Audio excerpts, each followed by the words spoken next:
सभी साथियों को नमस्कार। साथियों, अब जैसा जानते ही हैं आज 8 मार्च है, यानी कि इंटरनेशनल वुमेन्स डे सेलिब्रेट किया जाता है।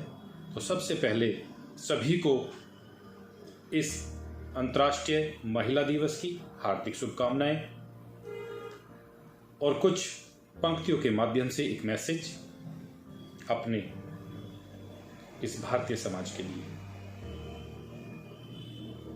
कोई भी उपन्यास हो, कोई भी कहानी हो या कविता हो या छंद हो या दोहा हो, जब वह लिखा जाता है तो उसमें कुछ न कुछ एक संदेश, एक मैसेज छुपा होता है। तो आज मैंने एक मैसेज अपने इस भारतीय पुरुष प्रधान समाज के लिए अंकित किया है। लेकिन उससे पहले कुछ बातें मैं आपके सामने आपके साथ साझा करना चाहूंगा कि कोई भी त्योहार क्या एक महिला के बिना हो सकता है?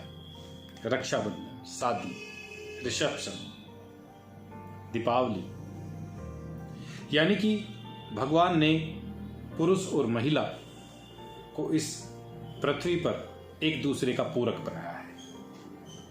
तभी घर संसार चलता है, तभी यह समाज चलता है, तभी यह देश चलता है, तभी हमारे घर चलते हैं। एक भी छूट गया तो जो जीवन रथ का पहिया है, जो जीवन रथ है, और जो पहिया छूट जाता है तो रथ खड़ा हो जाता है, ना कि वो चलता है। सही गंतव्य तक तो वो पहुंच ही नहीं सकता।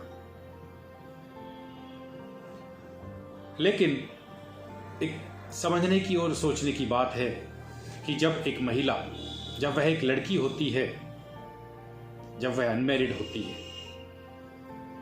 तब वह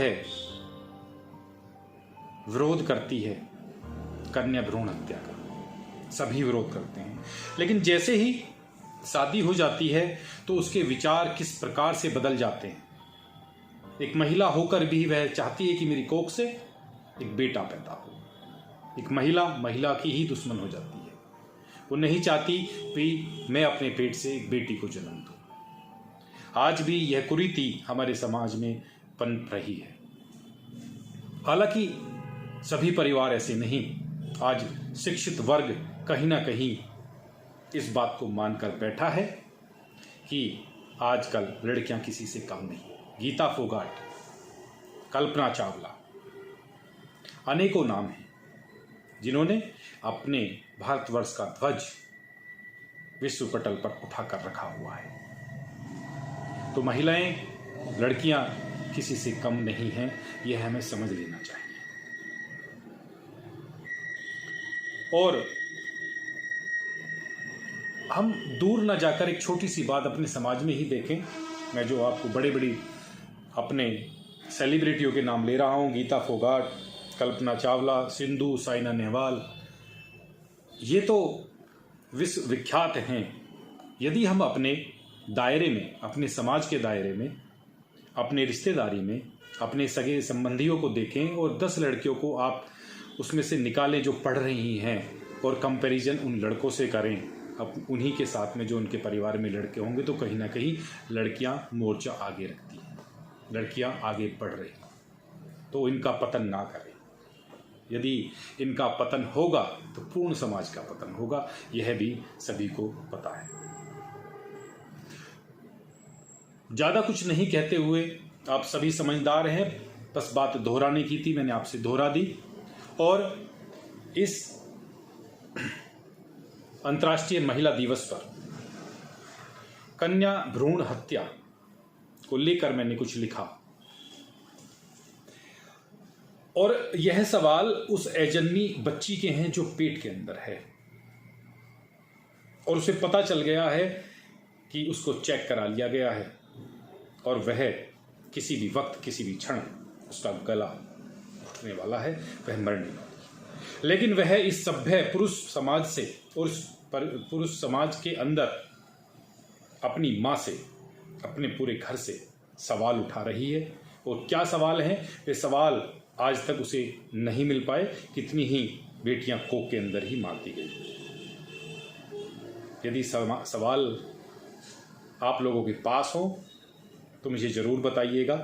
इस कविता को जब मैं पोस्ट करूंगा फेसबुक आदि माध्यमों पर। वह अजन्मी बेटी बोलती है, वह अजन्मी बच्ची बोलती है जिसका जन्म नहीं हुआ। सवाल उठा रही है, कह रही है अपनी माँ से कि खुश होती हूं मैं बहुत, खुश होती हूं मैं बहुत, फिर क्यों माँ मुझे खामोश करवाती हो तुम। हर वक्त सहमी सी रहती हूँ, हर वक्त सहमी सी रहती हूँ और ठीक से आंखें खुली भी नहीं।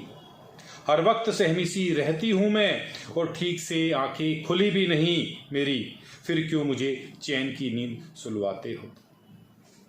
और तुम्हें मालूम है माँ, अपनी माँ से कह रही है तुम्हें मालूम है माँ, आज नहीं किसी से पीछे बेटियां, फिर क्यों मेरे जन्म से इतना घबराते हो तुम। कोई बेटी अपने बाप के घर बिन ब्याही नहीं रहती, यह हमें सभी पता है। ए मेरी माँ, कह रही है ए मेरी माँ तू भी किसी की बेटी है, ए मेरी माँ तू भी किसी की बेटी ही है। क्या गुनाह किए मैंने जो इतने टुकड़े करवाते हो तुम। और सुना है पापा की लाडली होती है बेटी। जब एवोशन की बात आ रही है तो पिता भी चुप के साथ जाता है कि सुना है पापा की लाडली होती हैं बेटियां, फिर इतने पत्थर दिल क्यों बन जाते हो तुम। फिर उसके सवाल खड़े हो रहे हैं कि किलकारी की गूंज से, आगे बोल रही है, किलकारी की गूंज से सबके चेहरे खिल उठते हैं, फिर क्यों मेरी हंसी चीख में बदलवाती हो तुम।